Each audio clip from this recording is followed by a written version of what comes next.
Welcome to the Downham Podcast. I'm your host, the official CRG, and today I want to talk about the positive and negatives of the education system throughout the United States.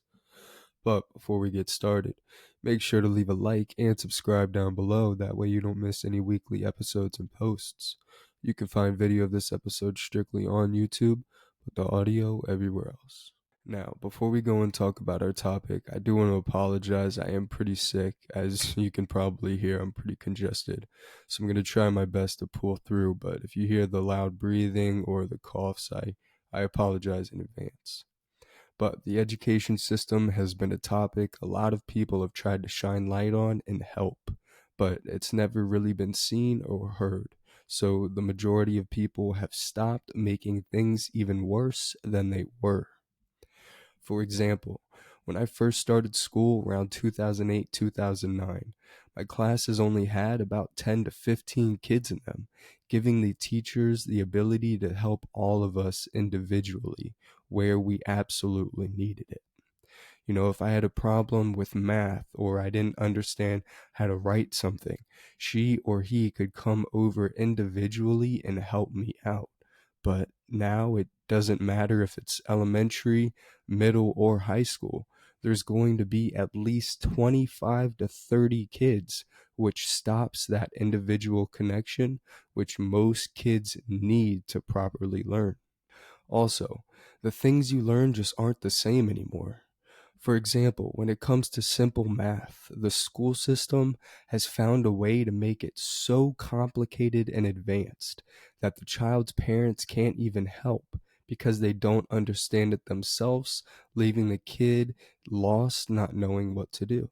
Plus, even on top of that, the school system then loads tons and tons of homework and tests on top of the kids, which just causes more stress, and that will then reflect on their grades. But it's not like it's the teacher's fault, because the teachers, they do try. They just don't have enough help.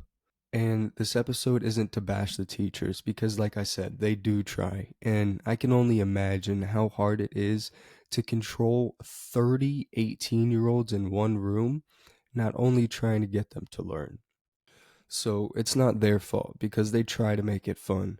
But at the end of the day, they have a criteria to follow, so they can't teach exactly how or what they want. Lastly, when it comes to learning, kids don't get taught real world things anymore. For example, they don't get taught how to do their taxes or vote. They also don't get taught how to write in cursive or even sign their names properly.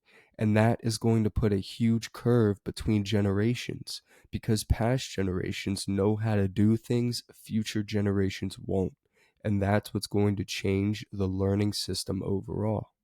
But now that we've gone over some things I think the education system could work on, let's now talk about the positives and what they're doing correct right now. For example, the education system gives some freedom to the schools, allowing them to have students get help after school or maybe get free breakfast. So whatever the case is, the education system has always been pretty good of letting each school be unique in their own little way.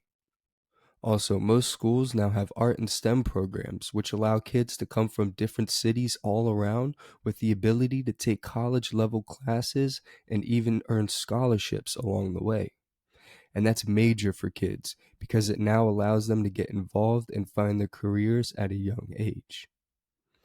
Lastly, the education system has always been good at having schools cover a wide range of topics, having students learn everything from fitness to history. So the education system overall has the right idea and they're doing some things correctly. I just believe there needs to be more focus on real world topics and things kids will have to use, not might, but have to use in their futures. But with that said, today's quote is by Bruce Springsteen. He once said, "One problem with the way the educational system is set up is that it only recognizes a certain type of intelligence, and it's incredibly restrictive. Very, very restrictive. There's so many types of intelligence and people who would be at their best outside of that structure get lost." I appreciate you tuning in. You can follow us on YouTube, Spotify, and Apple Podcasts. And this is the Downham Podcast.